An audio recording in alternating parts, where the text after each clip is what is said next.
Tonight we're looking back at part of the life of a gentleman named Leo Beaule. He was a carpenter, a pilot, a fisherman, a musician, and a father and husband. He died just over a week ago after a long and full life spent in the Lewiston area. Although we never met Leo Beaule, we felt we knew him, thanks to a story Caroline Cornish did for 207 a few years ago. This is a bottom plate. I'm just going to own this. I had no idea how little I knew about the violin. You know, the instrument I've been playing since I was 6, until I met Leo Beaule. All violins are made with 2 different types of wood. For instance, did you know that each plate of the instrument has to be tuned? This one, knock on wood, should register on the tuner as an F sharp. That's G, so they're still too high. Yeah. This is the type of information you gain after a lifetime of dedication to one's craft. And Beaule is 90 years old. But he's only been making violins for about 12 years. When my wife died, I was lost, really. I had something to keep my mind going on something. Beaule and his wife Connie had raised 6 kids together. His first attempt at getting his mind off of his loss was to try taxidermy. He wasn't too impressed with his first effort, despite the fact that it does still hang in his kitchen. So he turned to the violin. Once I made one, I had to make more.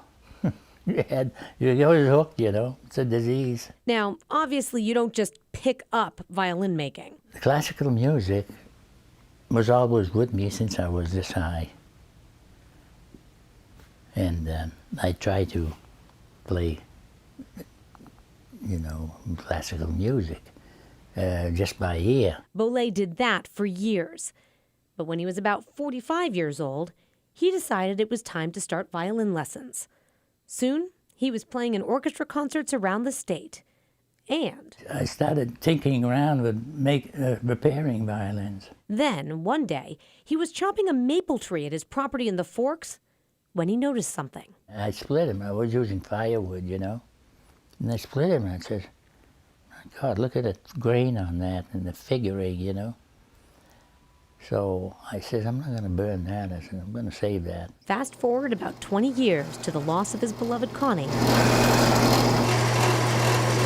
He crafted that maple into his first violin. Sometimes I'd go down the cellar and work on a violin. Forget the time it was. Right about now, you may be wondering how these instruments sound. You want to try this?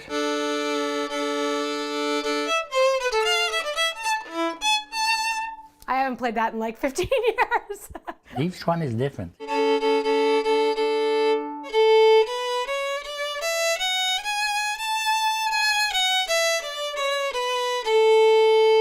like this one's a little richer. I like that one. Yep. I can vouch for the fact that Beaule knows what he's doing. What's really remarkable is that he figured out how to make instruments that sound like that by reading books. He's made many of his own tools, too.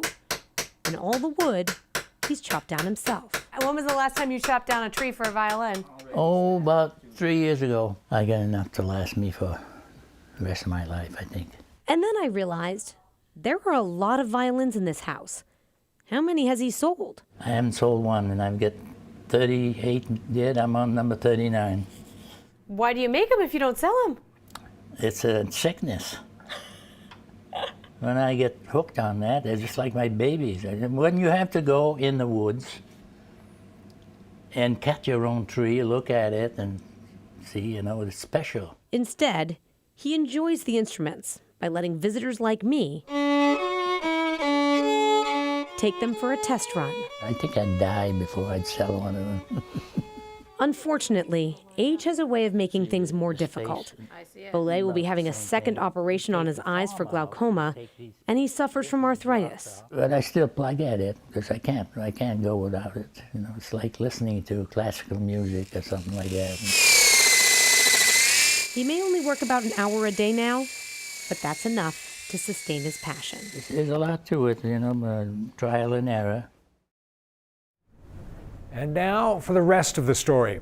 Last month, around Christmas, Caroline Cornish and 4 other musicians got together to play for Leo Beaule on his violins.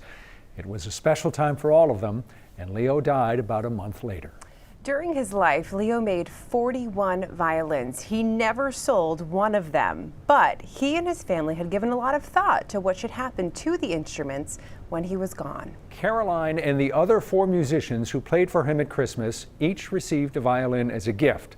So did each of his children and grandchildren. The rest of the violins are being given to 2 of the musicians in that group of 5. The 2 are music teachers in the Lewiston area, and they'll see that the violins are loaned free to children and adults who can't afford to buy an instrument of their own. Those children and adults will be able to learn and then practice the violin, all thanks to the generosity of Leo Beaule.